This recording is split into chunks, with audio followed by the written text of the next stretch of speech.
बड़े शौक की बात है कि आजकल भी ऐसे लोग विद्यमान हैं जो स्त्रियों को पढ़ाना उनके और गृह सुख के नाश का कारण समझते हैं। और लोग भी ऐसे वैसे नहीं, सुशिक्षित लोग, ऐसे लोग जिन्होंने बड़े बड़े स्कूलों और शायद कॉलेजों में भी शिक्षा पाई है, जो धर्मशास्त्र और संस्कृत के ग्रंथ साहित्य से परिचय रखते हैं और जिनका पेशा कुशिक्षितों को शिक्षित करना, सुशिक्षित करना है। कुमार्ग कुमार्गगामियों को सुमार्गगामी बनाना और अधार्मिकों को धर्म तत्व समझाना है। वे लोग भी कहते हैं कि स्त्रियों को पढ़ाना और उनके गृह सुख के नाश का कारण समझते हैं। स्त्रियों को पढ़ाना कि अगर लड़कियों को, महिलाओं को पढ़ाया गया तो घर में सुख शांति का नाश हो जाएगा, ऐसा समझते हैं कुछ लोग। तो बच्चों, आप सोच रहे होंगे कि आज मैं क्या बातें कर रहा हूं, अचानक मैंने ये कौन सी बात, कौन सा टॉपिक उठा लिया। तो ऐसी बात नहीं है। जो बच्चे क्लास 10th के स्टूडेंट हैं और उनकी जो हिंदी की किताब है क्षितिज भाग 2, उसका एक चैप्टर है, चैप्टर का नंबर है 15वां चैप्टर। और इसमें एक बहुत ही अच्छा लेख, बहुत ही बढ़िया निबंध लिखा गया है जिसका टॉपिक है, टाइटल है स्त्री शिक्षा के विरोधी कुतर्कों का खंडन। मतलब समाज के ऐसे लोग, ऐसे बड़े बड़े लोग या कुछ और भी लोग, किसी भी तरह के लोग जो स्त्री शिक्षा के विरोधी हैं कि अगर हम स्त्रियों को सही और उचित शिक्षा दिलवाएंगे तो ये कहीं न कहीं समाज के लिए, परिवार के लिए अहितकर है। और उसके लिए वो क्या क्या लॉजिक देते हैं, क्या क्या आर्गुमेंट देते हैं, कैसे कैसे कुतर्क देते हैं, उसका खंडन किया गया है इस लेख में, इस निबंध में। और बच्चों, इस निबंध के रचनाकार हैं श्री महावीर प्रसाद द्विवेदी जी। तो अब आगे इस चैप्टर को शुरू करने से पहले और एक एक करके सारे कुतर्कों का खंडन करने से पहले मैं सोचता हूं कि जरा सा एक बार हम लोग महावीर प्रसाद द्विवेदी जी के बारे में जरा सा परिचय ले लें, उनके बारे में पढ़ लें।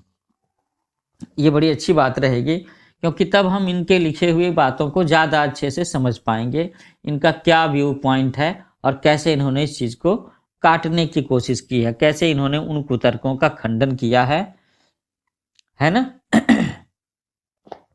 तो महावीर प्रसाद द्विवेदी जी का जन्म सन 1864 में ग्राम दौलतपुर, जिला रायबरेली, उत्तर प्रदेश में हुआ। परिवार की आर्थिक स्थिति अच्छे न होने के कारण स्कूली शिक्षा पूरी कर उन्होंने रेलवे नौकरी कर ली। तो ऐसा होता है, बहुत सारे घरों में ऐसी मजबूरी होती है कि अगर परिवार की आर्थिक स्थिति अच्छी ना हो तो घर में बड़े भाइयों को खास तौर पर बड़े भाइयों के साथ ऐसा होता है कि उन्हें अपनी पूरी पढ़ाई करने का मौका नहीं मिलता। क्योंकि जिस दिन बड़े भाई को ये समझ में आ जाता है कि परिवार में पिता के बाद उसे ही सारा कुछ देखना समझना है, तो वो जिम्मेवारी के बोझ से उसे ऐसा डिसीजन लेना होता है कि वो अपनी स्कूली शिक्षा, कॉलेज की शिक्षा कुछ हद तक ही पूरी कर पाता है, जितना वो चाहता है उतनी पूरी नहीं कर पाता। और ऐसा ही कुछ महावीर प्रसाद द्विवेदी जी के साथ में हुआ। तो बाद में जब रेलवे में उन्होंने नौकरी कर ली तो बाद में उस नौकरी से इस्तीफा देकर 1903 में प्रसिद्ध हिंदी मासिक पत्रिका सरस्वती का संपादन शुरू किया और सन 1920 तक उसके संपादन से जुड़े रहे। सन 1938 में उनका देहांत हो गया। तो इसका मतलब ये है कि महावीर प्रसाद द्विवेदी जी किशोर उम्र से ही, या जैसे ही उन्होंने होश संभाला तब से ही कहीं न कहीं उनका साहित्य से जबरदस्त लगाव रहा होगा। इसी वजह से कि उन्होंने रेलवे की नौकरी बाद में छोड़ दी और उसके बाद वो सरस्वती पत्रिका के संपादन में जुड़ गए। महावीर प्रसाद द्विवेदी जी केवल एक व्यक्ति नहीं थे, वे एक संस्था थे, ऑर्गेनाइजेशन, जिससे परिचित होना हिंदी साहित्य के गौरवशाली अध्याय से परिचित होना है। वे हिंदी के पहले व्यवस्थित संपादक, भाषा वैज्ञानिक, इतिहासकार, पुरातत्ववेता, अर्थशास्त्री, समाजशास्त्री, वैज्ञानिक चिंतन एवं लेखन के स्थापक, समालोचक और अनुवादक भी थे। उनके प्रमुख कृतियां हैं रसज्ञ रंजन, साहित्य सीकर, साहित्य संदर्भ, अद्भुत आलाप, ये सारे के सारे निबंध संग्रह हैं। संपत्ति शास्त्र उनकी अर्थशास्त्र से संबंधित पुस्तक है। महिला मोद महिला उपयोगी पुस्तक है। तो आध्यात्मिकी दर्शन की पुस्तक है, फिलॉसफी की किताब है। द्विवेदी काव्यमाला में उनकी कविताएं हैं और उनका संपूर्ण साहित्य महावीर प्रसाद द्विवेदी रचनावली के 15 खंडों में प्रकाशित है। महावीर प्रसाद द्विवेदी के बारे में समझा जाता रहा है कि उन्होंने हिंदी गद्य की भाषा का परिष्कार किया है और लेखकों की सुविधा के लिए व्याकरण और वर्तनी के नियम स्थिर किए। ओहो, ये तो बड़ी कमाल की बात है। कविता की भाषा के रूप में भी ब्रज भाषा के बदले खड़ी बोली को प्रतिष्ठित किया गया। युग निर्माता महावीर प्रसाद द्विवेदी ने स्वाधीनता की चेतना विकसित करने के लिए स्वदेशी चिंतन को व्यापक बनाया है। उन्होंने सरस्वती के माध्यम से पत्रकारिता का श्रेष्ठ रूप सामने रखा। हिंदी में पहली बार समालोचना को स्थापित करने का श्रेय भी उनको जाता है। समालोचना बहुत बड़ी चीज़ है। जब भी कोई साहित्यिक कृति प्रकाशित होती है तो उसकी समालोचना होनी ही चाहिए, जो उसके गुण के बारे में, दोष के बारे में, उसकी व्यावहारिक उपयोगिता के बारे में बताती है। उन्होंने भारतीय पुरातत्व एवं इतिहास पर खोज परख कार्य किए। कुल मिलाकर उनके कार्यों का मूल्यांकन व्यापक हिंदी नवजागरण के संदर्भ में ही संभव है। विद्वता एवं बहुज्ञता के साथ सरसता उनके लेखन की प्रमुख विशेषता है। उनके लेखन में व्यंग्य की छटा भी देखने को बनती है। अब जैसे ये जो टॉपिक है आज का, इस निबंध में उन्होंने क्या क्या चीज़ें लिखी हैं उसके बारे में ज़रा सा कहते हैं कि आज हमारे समाज में लड़कियां शिक्षण पाने के लिए एवं कार्य क्षेत्र में क्षमता दर्शाने के लिए लड़कों से बिल्कुल भी पीछे नहीं है, किंतु यहाँ तक पहुँचने के लिए अनेक स्त्री पुरुषों ने लंबा संघर्ष किया है। नवजागरण काल के चिंतकों ने मात्र स्त्री शिक्षा ही नहीं बल्कि समाज में जनतांत्रिक एवं वैज्ञानिक चेतना के संपूर्ण विकास के लिए अलग जगाया है। द्विवेदी जी का यह लेख उन सभी पुरातन पंथी विचारों से लोहा लेता है जो स्त्री शिक्षा को व्यर्थ अथवा समाज के विघटन का कारण मानते थे। इस लेख की दूसरी विशेषता यह है कि इसमें परंपरा को ज्यों का त्यों नहीं स्वीकारा गया है, बल्कि विवेक से फैसला लेकर ग्रहण करने योग्य को लेने की बात कही गई है और परंपरा का जो हिस्सा सड़ गल चुका है उसे रूढ़ी मानकर छोड़ देने की बात की गई है। यह विवेकपूर्ण दृष्टि संपूर्ण नवजागरण काल की विशेषता है। आज इस निबंध का अनेक दृष्टियों से ऐतिहासिक महत्व है। यह लेख पहली बार सितंबर 1914 की सरस्वती में पढ़े लिखों का पांडित्य शीर्षक से प्रकाशित हुआ था। बाद में द्विवेदी जी ने इसे महिला मोद पुस्तक में शामिल करते समय इसका शीर्षक स्त्री शिक्षा के विरोधी कुतर्कों का खंडन रख दिया था और यही शीर्षक आज भी आपके इस चैप्टर का है। इस निबंध की भाषा और वर्तनी को हमने संशोधित करने का प्रयास नहीं किया है। कहने का मतलब ये बिल्कुल वैसे की वैसे ही लिखी हुई है जैसे महावीर प्रसाद द्विवेदी जी ने लिखा था। इसमें कोई भी अंश संपादित नहीं है। ठीक है,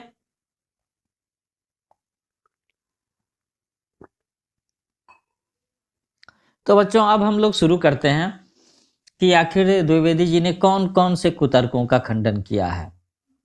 तो पहला पॉइंट है कि पुराने संस्कृत कवियों के नाटकों में कुलीन स्त्रियों से अपढ़ों की भाषा में बातें कराई गई हैं।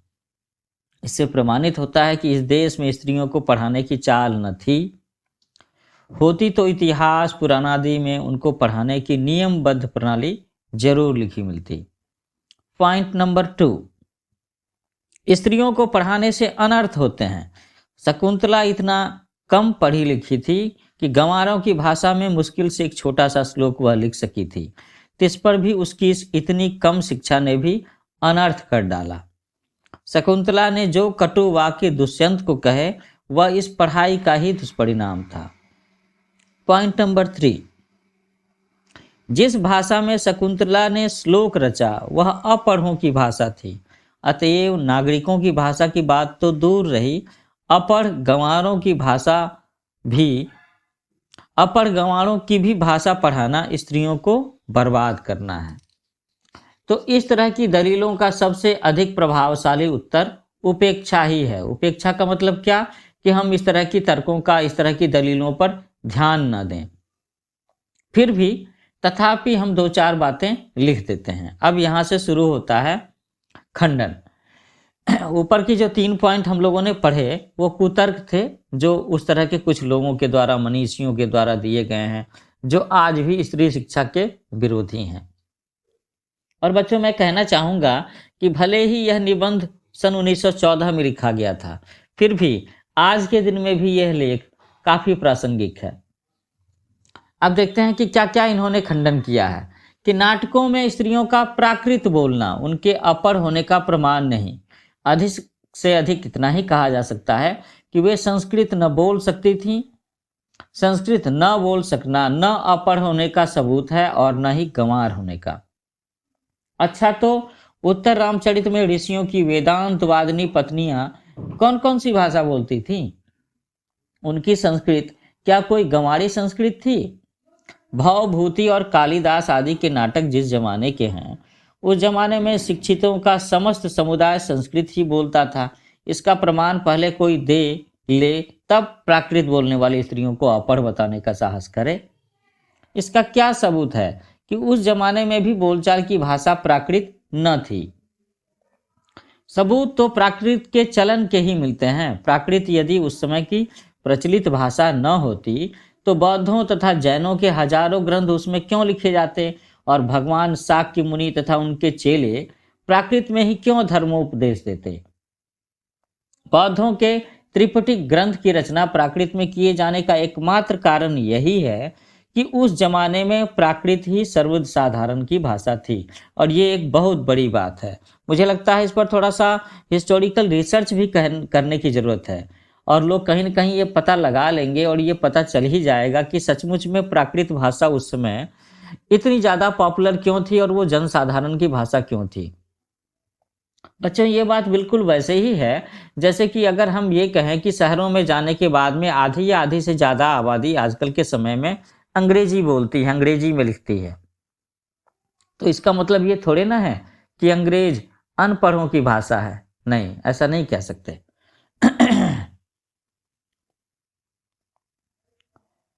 तो बौद्धों के त्रिपिटक ग्रंथ की रचना प्राकृत में किए जाने का एकमात्र कारण यही है कि उस जमाने में प्राकृत ही सर्वसाधारण की भाषा थी। अतएव प्राकृत बोलना और लिखना अपढ़ और अशिक्षित होने का चिन्ह नहीं। जिन पंडितों ने गाथा सप्तशती, सेतुबंध महाकाव्य और कुमार पाल चरित आदि ग्रंथ प्राकृत में बनाए हैं, वे यदि अपढ़ और गंवार थे तो हिंदी के प्रसिद्ध से भी प्रसिद्ध अखबार का संपादक इस जमाने में अपढ़ और गंवार कहा जा सकता है, क्योंकि वह अपने जमाने की प्रचलित भाषा में अखबार लिखता है। हिंदी, बांग्ला आदि भाषाएं आजकल की प्राकृत हैं। सौरसेनी, मागधी, महाराष्ट्री और पाली आदि भाषाएं उस जमाने की थी। प्राकृत पढ़कर भी हम उस जमाने में लोग उसी तरह सभ्य, शिक्षित और पंडित हो सकते थे जिस तरह की हिंदी, बांग्ला, मराठी आदि भाषाएं पढ़कर इस जमाने में हम हो सकते हैं। तो ऐसे में फिर प्राकृत बोलना अपढ़ होने का सबूत है, यह बात कैसे मानी जा सकती है? जिस समय आचार्यों ने नाट्य शास्त्र संबंधी नियम बनाए थे, उस समय सर्वसाधारण की भाषा संस्कृत न थी। चुने हुए लोग ही संस्कृत बोलते या बोल सकते थे। इसी से उन्होंने उनकी भाषा संस्कृत और दूसरे लोगों तथा स्त्रियों की भाषा प्राकृत रखने का नियम कर दिया। ये एक बात हो सकती है, गौर करने की बात है। पुराने जमाने में स्त्रियों के लिए कोई विश्वविद्यालय न था, फिर नियमबद्ध प्रणाली का उल्लेख आदि पुराणों में न मिले तो क्या आश्चर्य है, और उल्लेख उसका कहीं रहा हो पर नष्ट हो गया हो तो? पुराने जमाने में विमान उड़ते थे, बताइए उनके बनाने की विद्या सिखाने वाला कोई शास्त्र? बड़े बड़े जहाज़ों पर सवार होकर लोग द्वीपांतरों को जाते थे, दिखाइए जहाज बनाने की नियमबद्ध प्रणाली के दर्शक ग्रंथ, ऐसा है क्या? पुराण आदि में विमानों और जहाज़ों द्वारा की गई यात्राओं के हवाले देकर उनका अस्तित्व तो हम बड़े गर्व से स्वीकार करते हैं कि हाँ, उस समय विमान थे और उस समय का विज्ञान इतना उन्नत था। परंतु पुराने ग्रंथों में अनेक प्रगल्भ पंडिताओं के नामोल्लेख देखकर भी कुछ लोग भारत की तत्काल स्त्रियों को मूर्ख, अपढ़ और गंवार बताते हैं। इस तर्क शास्त्रज्ञता और इस न्यायशीलता की बलिहारी वेदों को प्रायः सभी हिंदू ईश्वरकृत मानते हैं। सो ईश्वर तो वेद मंत्रों की रचना अथवा उनका दर्शन विश्ववरा आदि स्त्रियों से करावें और हम उन्हें ककहरा पढ़ाना भी पाप समझें। शीला और विज्जा आदि कौन थी? वे स्त्री थी ही नहीं, बड़े बड़े पुरुष कवियों से आदरित हुई हैं या नहीं? सारंगधर पद्धति में उनकी कविता के नमूने हैं या नहीं? बौद्ध ग्रंथ के त्रिपिटक के अंतर्गत थेड़ी गाथा में जिन सैकड़ों स्त्रियों की पद रचना उद्धृत है, वे क्या अपढ़ थीं? जिस भारत में कुमारिकाओं को चित्र बनाने, नाचने, गाने, बजाने, फूल चुनने, हार गुथने, पैर मलने तक की कला सीखने की आज्ञा थी, उनको लिखने पढ़ने की आज्ञा न थी? कौन विज्ञ ऐसी बात मुख से निकालेगा? और कोई निकाले भी तो मानेगा कौन? अत्रि की पत्नी धर्म पर व्याख्यान देते समय घंटों पांडित्य प्रकट करे, गार्गी बड़े बड़े ब्रह्मवादियों को हरा दे, मंडन मिश्र की सहधर्मचारिणी शंकराचार्य के छक्के छुड़ा दे। गजब! इससे अधिक भयंकर बात और क्या हो सकेगी? यह सब पापी पढ़ने का अपराध है। न वे पढ़ती, न वे पूजनीय पुरुषों का मुकाबला करती। यह सारा दुराचार स्त्रियों को पढ़ाने का ही कुफल है। समझे? स्त्रियों के लिए पढ़ना कालकूट और पुरुषों के लिए पीयूष का घूंट। ऐसी ही दलीलों और दृष्टांतों के आधार पर कुछ लोग स्त्रियों को अपढ़ रखकर भारतवर्ष का गौरव बढ़ाना चाहते हैं। मान लीजिए कि पुराने जमाने में भारत की एक भी स्त्री पढ़ी लिखी न थी, न सही। उस समय स्त्रियों को पढ़ाने की जरूरत न समझी गई होगी, पर अब तो है, अतएव पढ़ाना चाहिए। हमने सैकड़ों पुराने नियमों, आदेशों और प्रणालियों को तोड़ दिया है या नहीं? तो चलिए स्त्रियों को अपढ़ रखने की इस पुरानी चाल को भी तोड़ दें। हमारी प्रार्थना तो यह है कि स्त्री शिक्षा के विपक्षियों को क्षण भर के लिए इस कल्पना को अपने मन में स्थान न देना चाहिए कि पुराने जमाने में यहाँ की सारी स्त्रियां अपढ़ थीं अथवा उन्हें पढ़ने की आज्ञा न थी। जो लोग पुराणों में पढ़ी लिखी स्त्रियों के हवाले मांगते हैं, उन्हें श्रीमद् भागवत दशम स्कंध के उत्तरार्ध का 53वां अध्याय पढ़ना चाहिए। उसमें रुक्मणी हरण की कथा है। रुक्मणी जी ने जो एक लंबा चौड़ा पत्र एकांत में लिखकर एक ब्राह्मण के हाथ श्री कृष्ण को भेजा था, वह तो प्राकृत में न था। उसके प्राकृत होने का उल्लेख भागवत में तो नहीं। उसमें रुक्मिणी ने जो पांडित्य दिखाया है वह उसके अपढ़ और अल्पज्ञ होने अथवा गंवारपन का सूचक नहीं। पुराने ढंग के पक्के सनातन धर्मावलंबियों की दृष्टि में तो नाटकों की अपेक्षा भागवत का महत्व बहुत ही अधिक होना चाहिए। इस दशा में यदि उनमें से कोई यह कहे कि सभी प्राक्कालीन स्त्रियां अपढ़ होती थीं, तो उसकी बात पर विश्वास करने की जरूरत नहीं है। भागवत की बात यदि पुराणकार या कवि की कल्पना मानी जाए, तो नाटकों की बात उससे भी गई बीती समझी जानी चाहिए, है ना? तो स्त्रियों का किया हुआ अनर्थ यदि पढ़ाने का ही परिणाम है, तो पुरुषों का किया हुआ अनर्थ भी उनकी विद्या और शिक्षा का ही परिणाम समझा जाना चाहिए। बम के गोले फेंकना, नर हत्या करना, डाके डालना, चोरियां करना, घूस लेना, यदि यह सब पढ़ने लिखने ही का परिणाम हो तो सारे कॉलेज, स्कूल और पाठशालाएं बंद हो जानी चाहिए। परंतु विक्षिप्तों, बात व्यथितों और ग्रहग्रस्तों के सिवा ऐसी दलीलें पेश करने वाले बहुत ही कम मिलेंगे। शकुंतला ने दुष्यंत को कटु वाक्य कहकर कौन सी अस्वाभाविकता दिखाई? क्या वह यह कहती कि आर्यपुत्र शाबाश, बड़ा अच्छा काम किया जो मेरे साथ गंधर्व विवाह करके मुकर गए? नीति, न्याय, सदाचार और धर्म की आप प्रत्यक्ष मूर्ति हैं। पत्नी पर घोर से घोर अत्याचार करके जो उससे ऐसी आशा रखते हैं, वे मनुष्य स्वभाव का किंचित भी ज्ञान नहीं रखते। सीता से अधिक साध्वी स्त्री नहीं सुनी गई।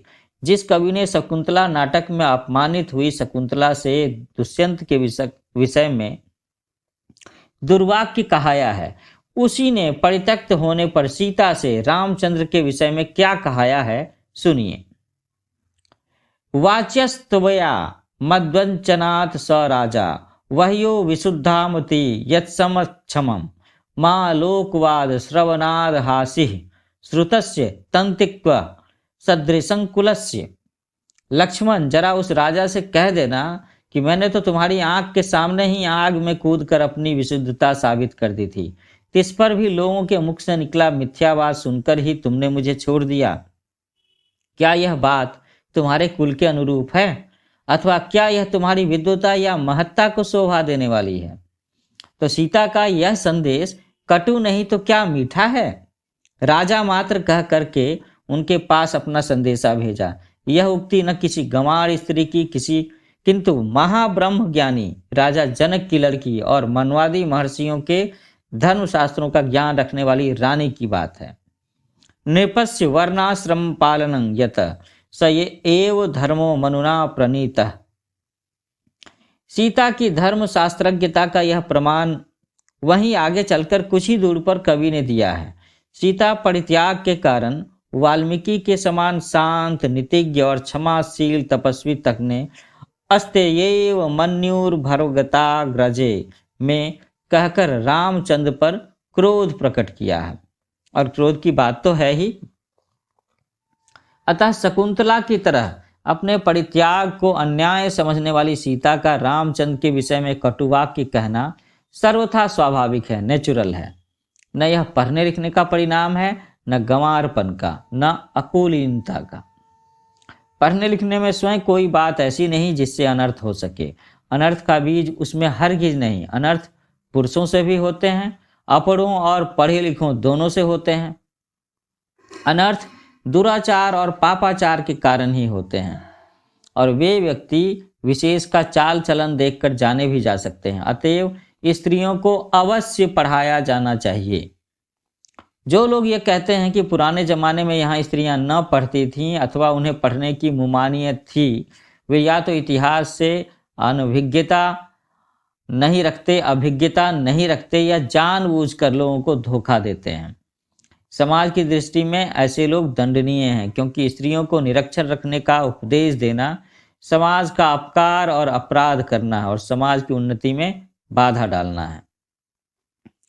शिक्षा बहुत व्यापक शब्द है, उसमें सीखने योग्य अनेक विषयों का समावेश हो सकता है। पढ़ना लिखना भी उसी के अंतर्गत है। इस देश की वर्तमान शिक्षा प्रणाली अच्छी नहीं।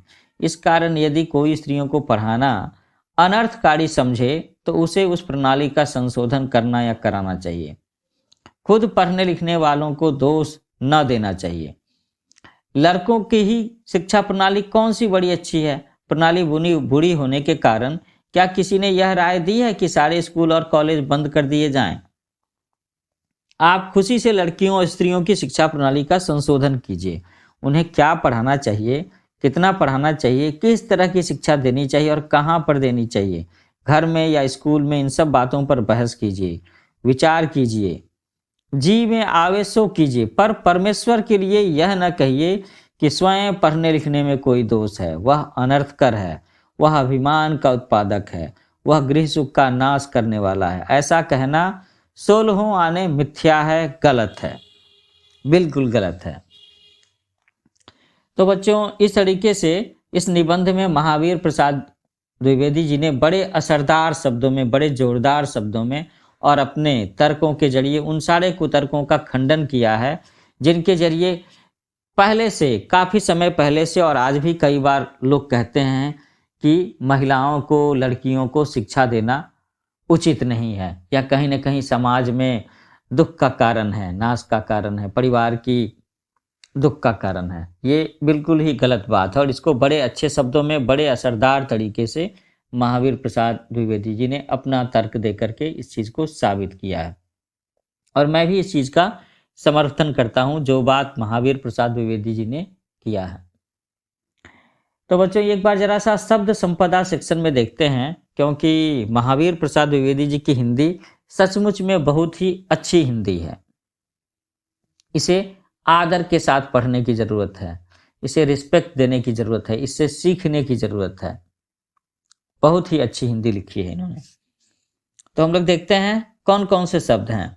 विद्यमान, उपस्थित, कुमार्गगामी बुरी राह पर चलने वाले, सुमार्गगामी अच्छी राह पर चलने वाले, अधार्मिक धर्म से संबंध न रखने वाला, धर्म तत्व धर्म का सार, दलीलें तर्क आर्गुमेंट्स, अनर्थ बुरा या अर्थहीन, अपढ़ों अनपढ़ों, उपेक्षा ध्यान न देना। प्राकृत एक प्राचीन भाषा है हमारे देश की और शायद संस्कृत के पैरेलल में रही होगी या उससे पहले की भी हो सकती है। वेदांतवादिनी वेदांत दर्शन पर बोलने वाली, दर्शक ग्रंथ जानकारी देने वाली या दिखाने वाली पुस्तकें, तत्कालीन उस समय की। तर्कशास्त्रज्ञता तर्क शास्त्र को जानना। न्यायशीलता न्याय के अनुसार आचरण करना। कुतर्क अनुचित तर्क इलॉजिकल। खंडन दूसरे के मत का युक्तिपूर्वक निराकरण। प्रगल्भ प्रतिभावान, नामोल्लेख नाम का उल्लेख करना। आदृत आदर या सम्मान पाया जाना, सम्मानित होना। विज्ञ समझदार विद्वान, तो देखिए कितना प्यारा शब्द है विज्ञ। ब्रह्मवादी वेद पढ़ने पढ़ाने वाला। दुराचार निंदनीय आचरण। सहधर्मचारिणी पत्नी। कालकूट जहर। पीयूष अमृत, तो हम लोग कह सकते हैं ना कि कालकूट का विपरीतार्थक है पीयूष। दृष्टांत उदाहरण मिसाल। अल्पज्ञ थोड़ा जानने वाला। प्राक्कालीन पुरानी। व्यभिचार पाप। विक्षिप्त पागल।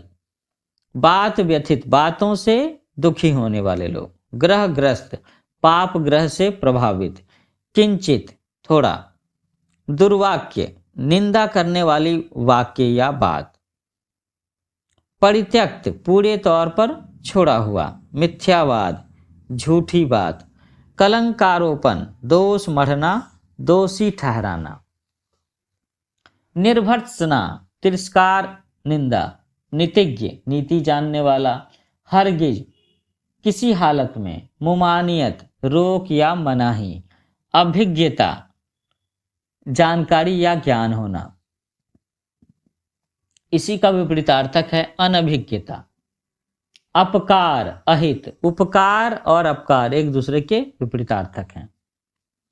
तो बच्चों इसी के साथ मैं ये चैप्टर यहाँ पर खत्म करना चाहूँगा। 1-2 मिनट समय और लेना चाहता हूँ, जैसे कि इस चैप्टर में ना बहुत सारे रेफरेंसेस का इस्तेमाल किया गया है, संदर्भ का, तो हमें एक बार उनके बारे में भी जानना चाहिए। 2 मिनट समय और लगता है। जैसे कि इसमें भवभूति की बात है, तो भवभूति कौन है? संस्कृत के प्रधान नाटककार हैं। इनके 3 प्रसिद्ध ग्रंथ वीर रचित, उत्तर रामचरित और मालती माधव हैं। भवभूति करुण रस के प्रमुख लेखक थे। करुण रस आप समझ रहे हो ना, ट्रेजेडी। विश्ववरा अत्रि गोत्र की स्त्री, ये ऋग्वेद के 5वें मंडल 28वें सूक्त की एक में से 6ठी ऋख की ऋषि थी। शीला कौन है? कौरिडन्य मुनि की पत्नी का नाम। थेरी गाथा बौद्ध भिक्षुनियों की पद रचना इसमें संकलित है, तो ये किताब का नाम है। अनुसुईया अत्रि मुनि की पत्नी और दक्ष प्रजापति की कन्या। गार्गी वैदिक समय की एक पंडिता ऋषि पुत्री। इनके पिता का नाम गर्ग मुनि था। मिथिला के जनक राज की सभा में इन्होंने पंडितों के सामने याज्ञवल्क्य के साथ वेदांत शास्त्र विषय पर शास्त्रार्थ किया था। कुछ बच्चे कंफ्यूज हो सकते हैं गार्गी नाम सुन करके कि कहीं ये क्रिश्चियन तो नहीं थी, लेकिन ऐसी बात नहीं है। ये गर्ग मुनि इनके पिता हुआ करते थे। ठीक है, तो ये एक पंडिता ऋषि पुत्री थी। गाथा सप्तशती प्राकृत भाषा का ग्रंथ जिसे हाल द्वारा रचित माना जाता है। कुमार पाल चरित्र एक ऐतिहासिक ग्रंथ है जिसे 12वीं शताब्दी के अंत में अज्ञातनामा कवि ने अनहल के राजा कुमार पाल के लिए लिखा था। इसमें ब्रह्मा से लेकर राजा कुमार पाल तक बौद्ध राजाओं की वंशावली का वर्णन है। ओहो।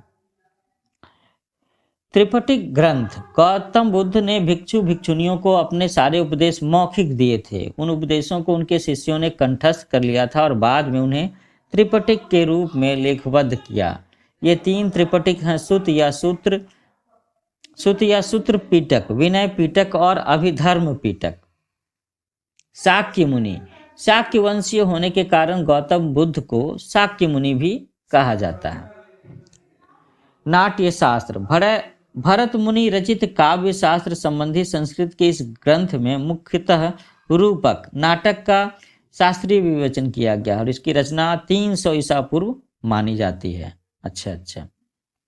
अब आखिरी शब्द है कालिदास, आखिरी रेफरेंस संदर्भ इनका है। तो संस्कृत के महान कवियों में कालिदास की गणना की जाती है।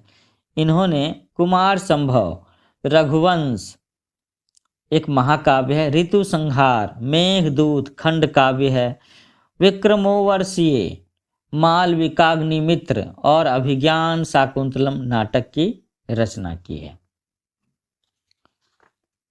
तो ठीक है बच्चों, जल्दी ही हम लोग इस लेक्चर के क्वेश्चन आंसर सेशन में मिलते हैं। एक फॉलोअप लेक्चर सेशन रखूंगा मैं इस चैप्टर का, जिसमें मैं आपकी मदद करूंगा कि आप इस चैप्टर के क्वेश्चन आंसर को सॉल्व कैसे कर सकते हैं।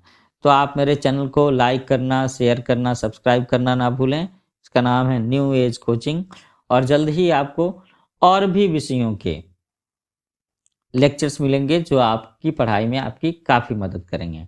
तो हम लोग फिर मिलते हैं। शुभ विदा।